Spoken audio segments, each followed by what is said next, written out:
রাম মূর্তি বানানো থেকে কেউ আটকাতে পারবে না। আটকাবো কেন? বাংলাদেশের রাম মূর্তি তো হতেই দেওয়া হবে না, আটকানোর তো প্রশ্ন আসে না। আপনারা বাংলাদেশের রাম মূর্তি করবেন কোথায় যে আমরা পরবর্তীতে যে আপনাদেরকে প্রতিরোধ?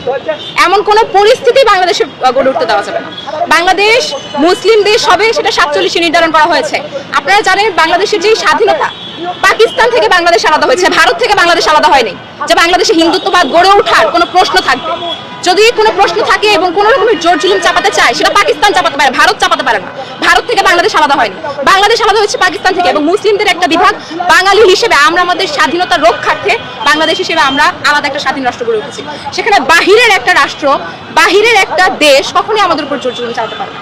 এবং যারা কিনা সম্পূর্ণ সংখ্যাগরিষ্ঠ মুসলিম দেশটা, যারা কিনা আমাদের ধর্মের বিরুদ্ধে অন্য একটা ধর্ম, তারা তো জোর জুলুম চালাতে পারেই না কখনো। বাংলাদেশ সংখ্যাগরিষ্ঠ মুসলিম দেশ এবং আমরা সংখ্যাগরিষ্ঠ হওয়ার পরও সংখ্যালঘুভাবেও কোনো জুলুম নির্যাতন আজ পর্যন্ত হিন্দুদের উপর করি।